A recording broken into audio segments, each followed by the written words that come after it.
पम्बन सेतुर उद्घाटन होइछे। तमिलनाडु रामेश्वरम रे नुआ पम्बन सेतुर शुभारंभ करिसेंती प्रधानमंत्री। 535 कोटी टंका व्यय निर्मित होइछि एही पम्बन सेतु। 2.07 किलोमीटर दीर्घ सेतु ये होछि भारतर प्रथम वर्टिकल लिफ्ट सेतु। ए नुआ सेतु रे घंटा प्रति 80 किलोमीटर बेगरे ट्रेन चलाचल करि पारिबो। 2019 मसीहारे पम्बन सेतुर शिलान्यास होइथिला। 5 वर्ष मध्यरे यह समुद्र उपरे संपूर्ण होइछि आउ ई सेतुर वैशिष्ट्यता अनेक रहिछि। एथिरे 18.3 मीटर 69 स्पाम एवं 72.5 मीटर एक वर्टिकल लिफ्ट स्पान मध्य रहिछि। तेबे এই ब्रिज पुराना सेतु अपेक्षा 3 मीटर उच्च, जहा फल बड़ जहाज गुड़िक सहजरे एही ब्रिज तल दे यातायात करि पारिबे। यह कलंकी निरोधी उन्नत स्टेनलेस स्टील सह निर्माण रे फाइबर रेनफोर्सेस प्लास्टिक व्यवहार करा जाइछि आउ एही कारणरू एही ब्रिज दीर्घस्थायी मध्य। एही सेतु उपरे घंटा प्रति सर्वाधिक 160 किलोमीटर बेगरे ट्रेन चली पारिबो।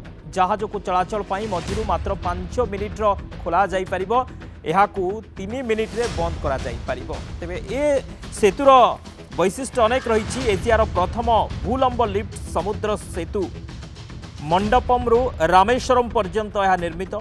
यहाकू निर्माण करने को प्राय 535 कोटी टंका खर्च होइछि। ए पम्बन सेतु रामंको द्वारा निर्मित राम सेतु परि मजबूत और यार सांस्कृतिक गुरुत्व मध्य रही। रामायण अनुसार प्रभु रामंक सेना रामेश्वरम निकटस्थ धनुषकोड़ी राम सेतु निर्माण आरंभ करथिले। नूतन पम्बन रेल सेतु रामेश्वरम द्वीप को भारतर मुख्य भूमि सहित संजोग करे एवं यह विश्व स्तर में भारतीय इंजीनियरिंग एक प्रमुख सफलता। और ये सेतुर लंब जदि देखा 2.08 किलोमीटर, एथिरे 69 स्पान रही। यह उठाण अंश रही 72.5 मीटर लंबा, जहाँ 17 मीटर उच्चता पर्यंत उठी पारिबो एही ब्रिजटी। यह मध्य देई बड़ बड़ जहाज गुड़िक सहजरे यातायात करिपारिबे एवं ट्रेन सेवा कौनसी बाधा बिना जारी रही पारिबो। सेतु को मजबूत करबा पई एथिरे स्टेनलेस स्टील, स्वतंत्र सुरक्षा रंग एवं वेल्डिंग जॉइंट व्यवस्था मध्य करा जाइछि। या द्वारा सेतु अधिक सशक्त होई पारिछि। भविष्य को आखि आगरे रखी एथिरे 2टी रेल ट्रैक व्यवस्था मध्य करा जाइछि। समुद्र पवन द्वारा हेउथिबा क्षयरु रक्षा करबा पई एथिरे एक स्वतंत्र पॉलीसिलिकन आवरण रही। तेरे ए भूलंब लिफ्ट सेतु हेउछि एक सेतु जहाकू आवश्यक हेले जलपृष्ठर ऊपर को उठाई हेबो। भूलंब सेतु को उच्च करबा द्वारा बड़ जहाज गुड़िक सही मार्ग देई एबे सहजरे यातायात करि पारिबे। तेबे नूतन पम्बन सेतुर विशेषत्व हेउछि यह एक 5.2 मीटर प्रस्थ समुद्र पथ सेतुर गोटे लेन रे 2टी ट्रैक सहजरे एककालीन चलाचल करि पारिबो एवं ए सेतु को 70 मीटर पर्यंत उच्चा मध्य करा दिबो। 70 मीटर पर्यंत ए ब्रिज को उच्चा करि हेबो। ए सेतुटी पुराना सेतु अपेक्षा 3 मीटर उच्च रही। ए सेतु को स्थायी करबा पई एथिरे स्टेनलेस स्टील मध्य व्यवहार करा जाइछि। या सहित याकू सुरक्षित भाव में रंग मध्य करा जाइछि। ए सेतु खोलिबा सहित रेलबाई को एहार यातायात को सुगम करिबारे मध्य सहाय्य मिलिबो। तेबे रेल इतिहास रे सेतु सबुठारु गुरुत्वपूर्ण सेतु मध्यरु गोटिए। गुरुत्वपूर्ण सेतु मध्यरु ए होछि गोटिए सेतु समुद्र उपरे निर्मित एही प्रथम भूलंब लिफ्ट सेतु। तमिल इतिहास, संस्कृति, प्राचीन तमिल सभ्यता एवं तमिल भाषार सर्वोत्तम स्थापत्य चमत्कार मध्यरु गोटिए होछि एही सेतु। यार अनन्य डिजाइन पछरे जे देखिबा प्रगतिशील चिंताधारा रही। तमिलनाडुर रामनाथपुरम जिलार यह सेतु कलंकी जोगु नष्ट होइतिबा पुराना गठन को बदलाइबो। यह देशर रेल भित्तिभूमि रे एक गुरुत्वपूर्ण माइल खुंट मध्य प्रमाणित हेबो। तेबे ए ब्रिज संपूर्ण स्वयंचालित भूलंब लिफ्ट स्पान।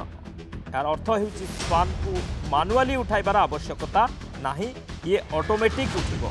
एही सेतु को 22 मीटर पर्यंत उच्चा करा जाई परिबो, अर्थात बड़ बड़ जहाज या तळ देई जाई परिबो। द्रुत गति रे ट्रेन पाई डबल ट्रैक एवं विद्युतीकरण मध्य आवश्यक। तेबे 5 मिनिट रे ए ब्रिजटी उठिबो। तार जा समय रही एवं द्रुत प्रक्रिया रही 3 मिनिट रे बंद करिहेब। पम्बन सेतु उपरे ट्रेन एवं तले जहाज सहित ये ब्रिज टी काम करिवो। जहाज पार हेबा पई सेतुर 63 मीटर व्यवहार करा जिवो। जेतेबेले एक बड़ मालबाही जहाज सेतु पाखक आसिबो सेतेबेले साइरन बाजिबो। जहाज आसिले सेतु को 63 मीटर उच्च करा जिवो। रेल ट्राक रो एक अंश 5 मिनिट रे 17 मीटर ऊपर को उठिबो। जहाज को पोल उठाइबा पवनर अवस्था उपरे निर्भर करे। जदि पवन घंटा प्रति 50 किलोमीटर किंबा ताठू अधिक बेगर रही है तेबे ब्रिज लिफ्टिंग सिस्टम काम करिबो नाही। तेबे पम्बन रेल सेतु एक इंजीनियरिंग चमत्कारिता बोली कहा जाउछि। देशर प्रथम भूलंब लिफ्ट समुद्र सेतु 5 मिनिट रे सेतु खोलिबो 3 मिनिट रे बंद होबो। स्वयं चालित संपूर्ण स्वयं चालित सबुठारु बड़ जहाज सहज रे एथिरे अतिक्रम करि पारिबो।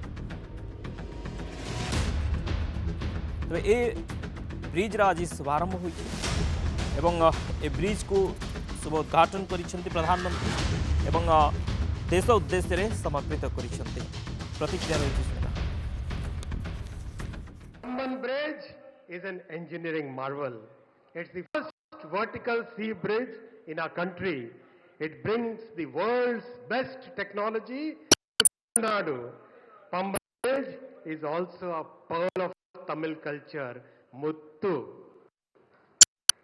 of Tamil culture, pearl of Tamil culture. It's a milestone in our dream for becoming a developed nation, Viksit Bharat. संपर्क में अधिक आलोचना करने सुदर्शन छोटराय वरिष्ठ सांबादिक सहित फोन लाइन जोड़ी होती से छोटराय आपको स्वागत करुच्ची नंदीघोष टीवी से छोटराय रामेश्वरम पम्बन ब्रिज ये अत्याधुनिक एवं जहाँ कहुचे इंजीनियरिंग गोटे चमत्कारिता ए ब्रिज किभली देखती ए ब्रिज को ए ब्रिज जो शुभारंभ होती द्वारा अनेक सुविधा मिल अनेक चमत्कारिता ए ब्रिज रही नहीं देखो यहाँ निश्चित भाव में गोटे इंजीनियरिंग क्षेत्र में गोटे माने आश्चर्यजनक ये कौन ये भित्तिभूमि प्रकल्प बोली कहि परिबा जे आ द्वारा आपण देखि परिबे जे लोकंको पाई जेते सुविधा सुजोग एटा तैयारी करछि सबटु बड़ कथा होछि जो वेहिकल पासेज पाई एटा बहुत हेल्प करिवो आ गोटे पटु अन्य पटको आ सबटु बड़ कथा होछि याओ ए ब्रिज रे आपण को जेते नुआ नुआ इनोवेशन इंजीनियरिंग क्षेत्र रे अछि ताको सब 500 कोटी टंकार 550 कोटी टंकार प्रोजेक्ट किंतु एतिकी भितरे कम बजट भितरे भी एते बड़ इंजीनियरिंग कोन आश्चर्यजनक गोटे ये कोन आपण प्रकल्प हेई पारे ए कथा विश्वास होनी किंतु निश्चित भाव में आमर जो जो इंजीनियर माने लगी एवं तार प्रोजेक्ट डायरेक्टर निजे कही जे एटा सब नुआ कौन आपणकर इनोवेशन कराई निश्चित भाव में जनसाधारण आर फायदा निश्चय ने लाभ ने सब बड़ कथा हूँ दीर्घ दिन है प्रकल्प नहीं आलोचना होता ये प्रकल्प को निजे प्रधानमंत्री उद्घाटन कर उद्देश्य समर्पित कर तेणु ये प्रकल्प को केते दूर आम कौन व्यवहार कर आम लाभ पाई से देखा बाकी रहा आज्ञा कहुच्छी जे ए सेतु रामंक द्वारा जो निर्मित सेतु सहित संबंध रोचे सांस्कृतिक गुरुत्व मध्य रोचे एवं ए सेतु राम सेतु परी मजबूत मध्य एवं सांस्कृतिक एवं रामायण अनुसार प्रभु रामंक सेना जो भाव में सेतु निर्माण करते सहित तुलना करा नहीं शुणु आपण जेकोसी जिन को अन्य जिन सहित गोटे पुराण पौराणिक घटना सहित पौराणिक संस्कृति परंपरा सहित तुलना करें किंतु आज दिन में जहाँ होता सब साइंटिफिक इनोवेशन आगुरी जहाँ होता माइथोलॉजिकल कल्पना कल्पनातीत सब घटना को आमे आमे शुणुचे कि गोटे गोटे लिपिबद्ध होती तार ऐतिहासिक भित्तिभूमि कौन